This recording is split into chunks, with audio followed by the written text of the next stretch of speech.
Hi folks, HR Funk here. Welcome to part 2 of my video on selection of the best targets for defensive firearms training. In part 1 of this video, I talked a little bit about the history of selection of targets for firearms training. I also talked about some alternatives to the use of paper targets for defensive firearms training. And I talked about some considerations you might want to keep in mind when selecting targets for that type of training. In part 2, I'm going to be talking about the paper targets themselves and how to select the best targets you can for your defensive firearms training. Now, something I want to mention at the beginning of this video, because it's going to be a theme that is going to weave its way in and out of this video, is the fact that when I'm talking about the defensive use of firearms, I'm talking about gunfighting. And I'm talking about training people to prevail in a gunfight. In defensive firearms training, there has been a lot of crossover influence over the years from the competitive world. And we see that reflected in a lot of different areas, and we definitely see it reflected in the targets. When we look at something like an IPSC target or an IDPA target, that is the square-looking human silhouette, and it's got the various scoring areas inside, I think those are tremendous for competitive shooting. I think they're great for determining which marksmen are better in, or on, I should say, a given course than other marksmen who are shooting on that course, and using that for the type of scoring method that they do, I think is tremendous. For training people to prevail in a gunfight, I don't think they're necessarily all that great. Reason being, we once again see a target that has rather generic scoring areas. I don't know if anybody with any knowledge of human anatomy was involved with constructing those targets and deciding where the lines needed to be. I doubt it. I would imagine it was people that were involved in competitive shooting that decided those looked like the proper scoring areas that they needed to be able to use in their matches, and that's what they went with. And again, I am not criticizing them. I'm not criticizing the targets. I'm just saying they weren't put together with an eye toward developing a target used to teach someone to prevail in a gunfight. When we look at other types of targets that are used for defensive firearms training, other things start to seep in. We see still an emphasis, or a tendency maybe I should say, towards something that allows us to shoot a certain type of score or to evaluate our performance against someone else who is shooting to decide who's the better shooter. And I have no problem whatever with firearms competition. I shoot competitively. But again, training someone to prevail in a gunfight is a different type of activity. When we look at targets that are used by a lot of governmental organizations, we start to see where qualification, which is really a form of competition, it's more of a industrialized or quantified type of competition, but it's something where we use it to assess the skills of different officers or agents as they are going through firearms training to determine whether or not they meet acceptable levels of performance. And again, that isn't really quite the same as training someone to prevail in a gunfight. But we see the scoring rings and scoring areas and certain things like that that may or may not have any real association with human anatomy and whether or not the shots fired would be effective shots to incapacitate a real human being. Speaking of government organizations that conduct firearms training, there is another element that influences the type of targets that are selected for training by those organizations. And as a former chief of police, I understand this, but as a defensive firearms instructor, it annoys me. And that's the fact that there is a political element to selecting targets by those organizations. It has to do with the fact that no one really wants a bad guy to be associated with them or how they look or anything else. And if something that looks similar to any individual is depicted on a target used by that entity when they conduct their firearms training, there is a concern on the part of the people in charge of those organizations that later on, if there's a questionable shooting and someone raises the fact that the targets used in firearms training by that organization looks like the individual who was shot, so therefore the entity is intentionally training their personnel to shoot people that look like that. Nobody wants to get into that. which is why all of a sudden we've got targets that are green, targets that are blue, targets that are sort of an unrecognizable blob that if you kind of squint your eyes and use your imagination, you can kind of think maybe it sort of resembles a humanoid form. But that's the reason we see those type of targets. And again, I understand it, but it annoys me. And when we talk about the things that I discussed in part one of this video, where psychologically we need to have targets that look as realistic as possible, a lot of those targets that are used for qualification by various entities and organizations and agencies or whatever really are not very realistic at all, and they aren't necessarily training their personnel as well as they could for an armed encounter. Another thing we see with targets used by government entities, agencies, organizations, or what have you, is targets with unrealistically large scoring areas. Basically anywhere from the top of the head to the bottom of the feet almost. Okay, that's a little bit of an exaggeration.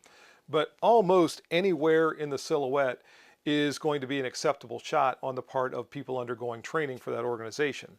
If we look at the current Ohio target, it does not go all the way to the feet, but it goes below the pelvis, all the way up to near the top of the head, and anything in that shaded area in the center is considered a good hit.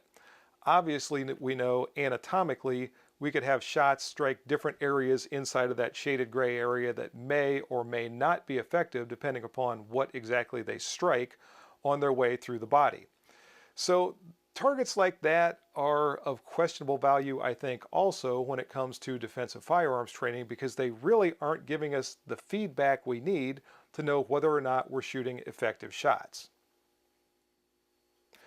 So what then do we need from our targets when it comes to conducting good defensive firearms training?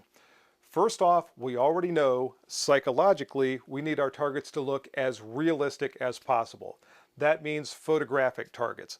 Not black and white, because we don't see the world in black and white, we see the world in color. So we need good color photographic targets of all different kinds of people, male, female, all different demographics, what have you, and they need to be different so we can use different targets at different times. By that I mean not every target should present a perfect frontal view of the individual that's on the target.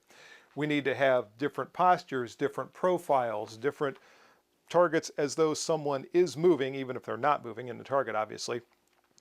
But it needs to give the shooter different looks, and in the process of doing that, different target areas. Obviously, when I'm facing straight toward the camera as I am now, my target area, if this was a defensive shooting, is going to be different than if I'm turned part ways away. Now my target area is significantly smaller. If we have someone in a situation where maybe they have fired a shot like this as they're starting to turn and run away, now again we've got different target areas. And one thing we don't know, there are some photographic targets out there that show people in different postures, but they tend to have a generalized area considered to be the proper effecting area or proper effective area. So now we're back to, if this is the effective area right here, why is a bullet that strikes maybe on this side of a line that was more or less arbitrarily drawn considered to be ineffective, whereas a bullet on this side of the line, just maybe a half an inch away, is going to be effective? Most of those targets, I think, were once again formulated without any input from the medical community or anyone with any experience in anatomical diagrams or anything like that. And I think it would be extremely helpful to have proper anatomical diagrams, regardless of the posture, position, or whatever that the individual depicted on the target has taken, in order for us to get that good feedback as to whether or not our shots were going to the proper place. This is not something I can do. I don't have that degree of knowledge to be able to say that someone that is in this kind of a posture has their heart here and their lungs here and their liver there or wherever, or if they're this way, then those things are all in a different place. But that is something that we need. Now, for the realism of our target, we can't get to the point where that starts to become cartoony or it starts to be overemphasized. There are a couple of targets out there that have very detailed, full color anatomical organs, or internal organs rather, that are depicted on the target in full color. The brain is gray, the lungs are gray, the heart is red, and all that kind of stuff. That's not what you see when you're looking at an individual. You see an individual standing there with a t-shirt and jeans or whatever. You don't see their heart, you don't see their lungs. So it's got to be a diagram that's subdued enough that when a shooter is looking at the target from any kind of distance, they can't really see those things. Only after they've fired their shots and completed a training drill and then walk up to assess their shooting can they then see whether or not their shots hit an effective place. That way they're learning to aim at a portion of the body, not aim at a diagram or a picture of an organ that is depicted on that body in order to direct their shots. So when we look out at the various target manufacturers, we tend to see differing degrees of some of these things that I just discussed. There are several targets that have very detailed anatomical diagrams over top of a basic human outline, but it's all very cartoony. It loses a lot of the realism because we aren't looking at an actual human being. We're looking at a space alien with an anatomical diagram drawn on top of it. There are other targets like the Q target that I've showed before, and maybe I'll pull that back out quick. So here once again is the Q target that I showed in part 1. And by the way, something I neglected to mention in part 1 when I was talking about the reasons I like this target is that in videos, bullet holes show up very, very well on this target. So that's another reason I like to use it. But talking specifically about the anatomical diagram that I mentioned in part 1, I really like this anatomical diagram. It's very detailed. It looks like it was drawn by someone who actually knows where all these things would be in the proper sizes and shapes and all of that. But the target itself doesn't really look all that realistic, which is what I was talking about a moment ago. It looks more or less like a milk bottle or a bowling pin that someone drew an anatomical diagram on, and it loses a lot of points for that lack of realism. Also, it only depicts the target from one angle to the shooter. We can't turn this sideways and give the shooter a profile and then see where the organs are or anything else. It is just one generic target, and again, it's just not all that realistic, even though I really like that anatomical diagram. On the other hand, there are a lot of photographic targets out there, and some of them are in full color, which is great. But unfortunately, most of them have, once again, the generic scoring areas or the scoring rings that may or may not equate to anything that would be an effective shot or not. They're just there to give the shooter some sort of reference. There are a very few, and we're starting to see this, and I'm glad, that actually have a photograph target of an individual that has the anatomical diagram on the individual that you're shooting at. This is very, very good, but of the ones that I've seen, they generally have one or two views of the individual that modeled the target. And most of the time, it is that straight-on, full frontal area.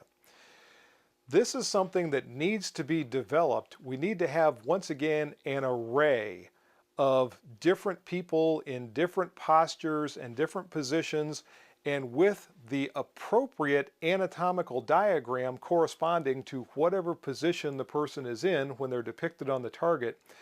And again, it can't be so obvious that the shooter is intentionally aiming for the heart or whatever, because they're not going to be able to see the heart on an actual human being on the street. It's got to be subdued to the point that they're shooting at an area of the body. And basically what's going to happen is as shooters are firing at the target and then assessing where their shots hit, they are learning where to aim on the body in order to direct their shots toward that part of the anatomy. Now, obviously, there are variables that can change where the bullet goes. It can deflect off of a bone or what have you, but at least we are training for putting our bullets into the most effective part of the person depicted on the target, rather than just firing at some generic and probably oversized scoring area that's not really telling us much of anything to begin with. So I'm going to bring this target up once again, and this is from Targets Online, and it's one of the better ones that I've seen. Again, the drawback is that it only presents one image to the shooter, and I've gone through the Targets Online selection and I haven't seen another image or another angle or posture with this shooter, or anyone else for that matter, that has the anatomical diagram to be able to give you any kind of reference. But as I said, this is a beginning. And when we're looking at the best targets for defensive firearms training, this is what you should look for. It does a lot of things right. It is a realistic depiction of a human being. It has eyes looking back at the person who is trying to defend themselves. We have the anatomical diagram. This one I don't think is quite as good as some of the diagrams we've seen on some other targets. I think the one that I showed you on the Q target is a more accurate diagram, but at least this gives us something. And I think this is a point from which target manufacturers can build, and they need to come up with, as I said, an inventory of targets with different people, different statures, in different positions, all with the proper anatomical diagram, and that will make the best targets for defensive firearms training. So again, if you stuck with me all the way through this video, thank you for watching. As always, if you have any questions or comments, make sure you forward those to me. Remember, if you purchase anything from Optics Planet, be sure to use my discount code, which is, and if you use that discount code, it's good for 5% off anything you purchase from Optics Planet. Also remember the new discount code from Hot Munitions. If you go to Hot Munitions, you can use my discount code there, which is HRFUNK10, and that'll save you 10% off your purchase from Hot Munitions. Thanks for watching, everyone, and until next time, with the most effective targets you can find, good shooting. Bye-bye.